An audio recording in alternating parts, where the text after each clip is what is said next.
그 인사청문회가 한 중반전을 넘어가는 것 같은데요. 네. 처음에 비하면 조금 차분해지는 것 같습니다.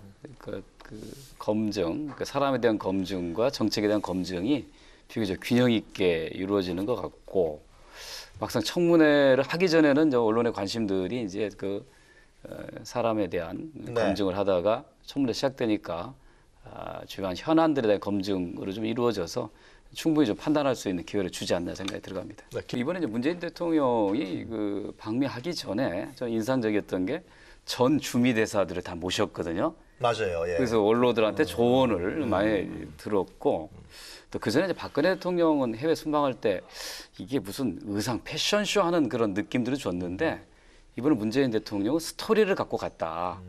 특히 그 흥남 철수 이거를 연상하게 하는 그 장진호 그 헌합이 쪽에 가서 하시는 게 굉장히 인상적입니다. 이제 문재인 대통령이 주고 싶은 메시지는 이걸 거예요. 내가 바로 미군이 도와서 북에서 남으로 내려와서 성공해서 남한의 대통령이 된 사람이다. 라고 하는 메시지는 미국민들한테 굉장히 감동을 줄 거예요. 한편으로는 한미 동맹의 강화를 내걸고 왔거든요. 그렇게 도와서 대한민국이 성장해서 미국과 어깨를 나란히 했는데, 미국과 좋은 관계를 계속 유지하고 싶다. 그러니까 이제 그 이면은 제가 문재인 대통령이 이러고 있어요. 우리한테 너무 방위비 분담 압박하지 말아라. 충분히 지불하고 있다. 또 FTA, 한미 FTA는 서로 간에 충분히 협의돼서 만들어진 건데 미국이 조금 더 손해봤다고 해서 우리한테 압박하지 말라. 이런 메시지를 주고자 함이 아닌가 이런 생각이 들어요. 그러면서 아주 잘 기획된 그런 그 회담이 될 것 같고, 이거 끝나고 나면 저희가 보기에는 아마 트럼프는 뭐 다른 문제보다는 아마 비즈니스 맨으로서의 아마 역할을 할 거고, 문재인 대통령은 경제적 측면뿐만 아니라 안보적 측면, 궁극적인 메시지는 한반도 평화와 통일 이런 거에 대한 어떤 묵직한 인상을 남기고자 않을까 그렇게 기대하고 있습니다. 그런데 그러니까 이제 정상과 정상이 만나서 각기 자기 국익을 주장하는데 상대방에게 손해를 요구하는 게 아니라 상대방에도 도움이 된다라고 설득해내는 게 바로 이제 외교의 묘미라고 볼 수 있는데, 제가 전에 미국의 어느 외교관을 만났을 때 이런 얘기 하더라고요. 김대중 대통령과 노무현 대통령이 비교를 해요. 김대중 대통령은 미국에 와서 대북 그 화해 정책을 설득하면서 뭐라고 얘기해요? 그게 바로 미국의 국가 이익에 도움이 됩니다. 이렇게 설득했다는 거예요. 그런데 이제 노무현 대통령은 뭐라고 얘기하냐면 아주 솔직하게, 미국은 북한하고 으르렁거리면 미국은 큰 문제 없을지 모르지만 우리는 전쟁하고 우리는 죽습니다. 라고 얘기, 한국의 국익을 앞섰거든요. 그러니까 미국은 그럼 노무현은 반미군에 자기 국가 이익만 하고, 그게 이제 두 분의 스타의 차이인데, 아마 문재인 대통령은 두 분을 잘 지켜봤기 때문에 한국의 국가 이익이 미국의 이익에 도움이 된다는 걸 잘 설득해낸다고 하면 아마 좋은 성과가 있을까 생각하고, 바로 그 대북 제재와 협박 대화도 북핵법. 궁극적으로는 북핵을 해결하고 한반도의 평화 체제를 구축하는 것인데, 어느 한 면에서는 서로 간에 압박과 제재를 같이 할 수도 있고, 그러면서도 계속 대화 문은 열고 협력에 가야지 북한은 변화의 길을 이끌 수 있거든요. 그런 면에서 좋은 성과를 좀 거두고 오기를 저희는 기대하는 겁니다. 또는 뭐 병행 전략을 이미 우리는 천명을 했고, 또 2단계 전략, 그러니까 완전한 북핵의 폐기 이르기 전에 일단은 동결을 통해서 접근하는 이런 2단계 전략에서 아마 트럼프 대통령이 얘기 좀 하지 않겠나 싶어요. 예. 이미 이제 사드가 이미 들어와 있잖아요. 예? 엄격하게 얘기하면. 문재인 대통령께서 그 절차의 문제를 얘기하는 거지, 여기 있어야 되냐 말아야 되느냐, 또는 되돌려 가야 된다는 얘기하지 않지 않습니까? 이미 미국은 거기서부터 메시지는 읽은 상태고요. 굳이 그걸 가지고 논란하는 게 도움이 안 되는 거죠. 그래서 아마 제가 보기에는 트럼프 측은 주로 방위비 분담 문제라든가 또 한미 통상 문제에 집중할 것 같고, 또 우리 그걸 통해서 아마 문재인 대통령은 한반도의 영구한 평화체제 구축을 위한 서로 간의 한미 간의 그 협조 이런 것들을 많이 요구할 것 같다고. 사드 문제가 대선 때 라인으로 봅니다. 제가 지난주에 했을 때 그 외교 안보 문제는 초당적으로 철저하게 언론도 야당도 국익의 관점에서 봐야 된다는 건데, 사드 문제가 그런 거거든요. 어느 한쪽에 치우쳐서 할 경우에는 또 다른 쪽에 반발하는, 그러니까 우리가 미국과 중국이라는 초강대국 사이에 사드 문제가 안보적 이슈와 경제적인 이해를 같이 갖고 있기 때문에 신중하게 접근하는 게 맞다라고 생각하고 아마 문재인 대통령이 지금까지 보면 현명하게 잘 대처해온 것 같습니다. 선거 때 항상 보면 등장하는 게 상대 후보에 대한 공격이잖아요. 그중에는 상당히 근거 있는 공격도 있고 경우에 따라서는 그 의심을 모아가지고 공격함으로써 유권자들을 의심으로 몰아가는 이런 게 있는데 이번 사건이 좀 심각한 것은 유력한 상대 후보를 공격하기 위해서 증거를 조작해냈다는 거. 이게 이제 과거의 네거티브하고 좀 다른 건데 일단 저는 이런 생각이 들어요. 그러니까 선거 때마다 이기기 위해서 상대를 공격해온 네거티브 선거에 대한 유혹으로부터 우리가 좀 벗어나야 될 필요가 있다. 이번 사태를 어떤 면에서 보면 국민의당 입장에서 굉장히 큰 불행인데 어느 정당의 어느 후보나 그런 유혹이 있거든. 저도 선거를 여러 번 치르다 보면 그런 유혹을 누구나 캠프에서 가질 수밖에 없을 텐데 이거는 정말 철저히 사실을 좀 밝혀내고 또 책임질 사람 책임지고 그리고 앞으로는 우리가 이런 선거의 유혹에서 좀 벗어나는 그런 계기가 됐으면 하는 그런 저는 바람입니다. 물론 뭐 이제 더 이제 조사를 해야 드러날 일일 텐데요. 일단 이제 이유미 씨가 이분 보니까 일종의 뭐 안철수 키드라고 봐야 되겠더라고요.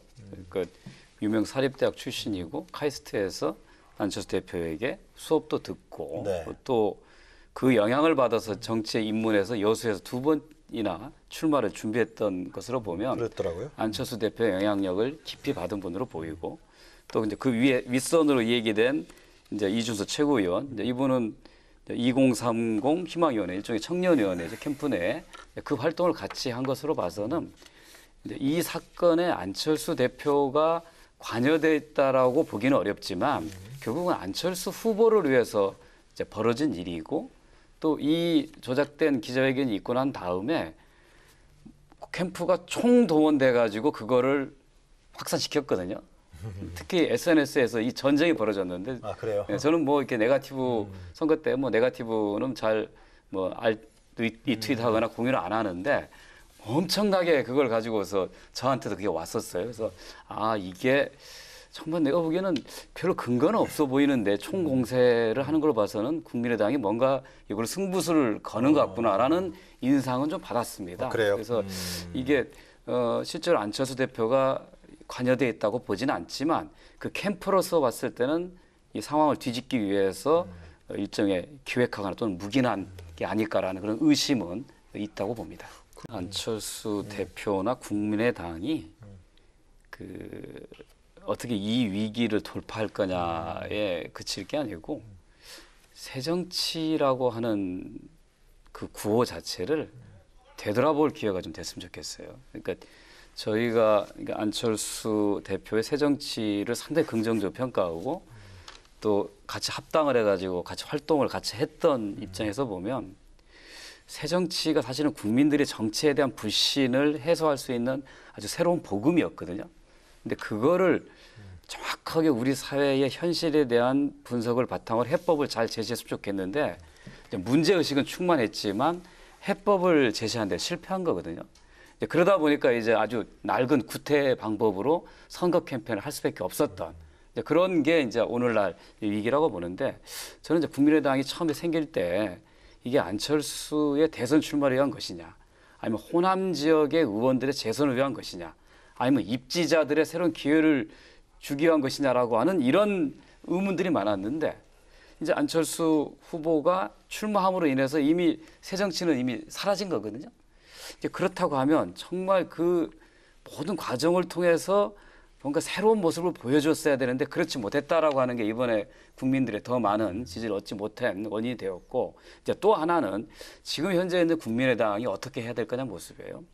일단 민주당과 새누리당 사이에서 제3세력으로 새로운 정체성을 가지고 자리 잡는 노력이 좀 필요한데 너도 잘못이고 너도 잘못이니까 내가 맞다라는 이런 식의 반사이익을 누리는 것으로는 아마 한계가 있을 것이라 생각하고 이 위기를 잘 좀 극복해내고 그야말로 우리 정치에서 새로운 의미의 제3당으로 자리 잡았으면 하는 그런 바람을 같은 집안에서 있다가 분가한 상태에서 저희는 솔직하게 이렇게 기대하고 있습니다. 아까 이제 제 3당으로서 국민의당 역할을 제가 말씀드렸는데 그 여당이 되지 못한 야당이 아니라 여당이 되기 위해 노력하는 야당의 모습이 필요하다 이런 생각이에요. 다시 말하면 정권만 차지하기 위해서 노력하는 야당이 아니라 뭔가 좀 기존과 다른 세상을 좀 만들기 위해서 노력하는 야당이 된다면 좋겠다. 그거는 뭐 사실은 국민의당보다는 자유한국당에게 더 들려주고 싶은 얘기인데. 바른정당도요, 그죠? 예, 뭐 바른정당도 그렇고요. 네. 그래서 그렇게 정당이 서로 다른 생각을 가지고 경쟁하는 건 그만큼 정치가 풍부해지는 거잖아요. 국민들도 선택의 폭이 넓어지고 그런 건데 그냥 오로지 권력만 바라보고 여당이 되기 위해서 되고 여당이 되면 180도 입장을 바꿔서 이렇게 가고 또 야당이 되면 똑같이 그 여당 그러니까 이런 좀 순환적 악순환 정치에서 좀 벗어날 필요가 있지 않을까라는 그런 생각을 저는 고민성 많이 해봅니다. 이번에 뭐 자유한국당의 전당대회에 그 뒤에 써 있는 구호가 달라질게요. 달라질게요. 그런데 말과 태도와 생각이 하나도 달라진 게 없어요. 오히려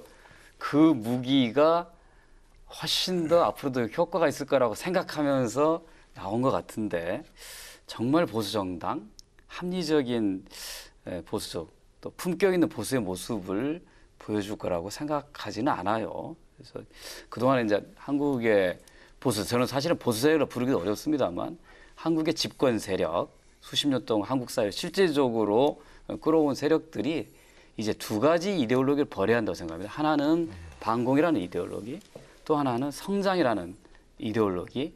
이 두 개를 버리지 않는 한 새로운 품격 있는 보수로 버린다기보다도 뭔가 좀 새롭게 극복하지 않는 그렇죠. 그러니까 성장이라고 얘기하면 어느 한쪽만 부를 축적하는 것이 옳은 것으로 좀 해온 이제 그런 것으로부터 좀 벗어나야 좀 합리적 보수, 품격 있는 보수로서 자리 잡지 않을까 생각하는데 제가 전당대회 때 후보 주자들의 얘기를 보면 하나도 달라지지 않았는데 구호만 달라질게라고 표현한 것 때문에 앞으로도 쉽지 않겠다라는 생각이 듭니다. 그러니까 이념적으로는 너무 편협하지 않고 좀 실용적 사고를 좀 많이 가져야 된다고 보고 네. 그다음에 그 성장의 과실을 특정 계층, 소수의 특정 계층이 독점하도록 하는 것으로부터 벗어나야 된다고 보거든요. 그런 면에서 보면 유승민 대표가 얘기하는 중부담, 중복지 이게 사실은 새로운 보수가 나아갈 길이죠. 그러니까 유럽도 처음에 보수가 주로 왕당파들이라든가 이 뭐 자본가, 지주의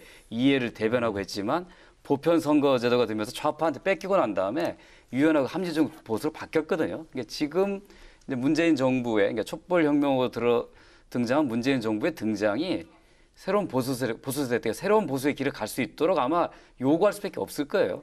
그런데 이번 전당대회 모습은 상당히 실망스럽다라는 거고 그에 비하면 이제 바른정당은 어떻게 보면 보수정당으로서는 박근혜 대표 이어서 이해운 대표는 여성 대표를 출범시켰는데 이런 변화하기 위한 노력들 이런 것들이 한국 보수를 집권을 위한 보수가 아니라 대한민국의 미래를 위한 보수 전통적인 보수의 정치에서 역할을 할 수 있다. 층들은 흔들리는 기내에서의 스탠딩 기자회견이라고 할까요? 저걸 보고서 뭐 어느 보수 신문에서 뭐 기장의 그 뭐 안전 규정을 기내 안전 규정을 지키지 않았다고 비판한 그 글을 쓰고 그래요? 또 갑질을 하고 얘기하고 그랬는데 그 여성 장관 얼마나 불안했겠냐 이렇게 하는데 이 문재인 대통령이 이랬겠죠. 뭔가 좀 딱딱한 방식이 아닌 이렇게 좀 편한 방식으로 기자들과 격의 없이 이 얘기를 나누고 싶었는데 하필이면 그때 난기류가 불렀는데 그만 중단하고 앉아서 합시다 할 수 없고 이따가 합시다 할 수 없고 그냥 하던 대로 진행했던 그러니까 문재인 대통령의 스타일을 그대로 보여준 그런 사진이어서 저를 선택했습니다. 아니 이거 개인적으로요. 문재인 대통령하고 잘 아시잖아요. 그죠? 예. 같이 뭐 술도 많이 하시고 약주도 하시고 밥도 같이 예. 어떤 성격이에요? 참 궁금하네요. 제가 이런 얘기를 한 적이 있어요. 이제 선거가 본격적으로 들어가기 전에 대표님 좀 확실히 좀 하십시오. 남들은 그때 예, 우유부단하다고 얘기합니다. 지역에서. 네. 그러니까 그랬더니 이런 얘기 하셔요. 내가 내 생각을 그대로 얘기하면 엄청나게 공격이 쏟아지기 때문에 나는 말 못한다. 그러나 내 마음은 확고하다. 그 속에서 많이 읽을 수 있었는데 그동안 굉장히 그런 걸 좀 자제하다가 표현을 본인이 대통령이 되고 난 다음에 본인이 하고 싶었던 것을 직접 말로도 표현하고 현장에 가서 실천하는 걸 보면서 그런 면에서는 이분은 준비가 돼 있다 네. 이렇게 생각할 수 있습니다. 물론 저렇게 흔들리는 기내에서 할 생각은 안 했겠죠.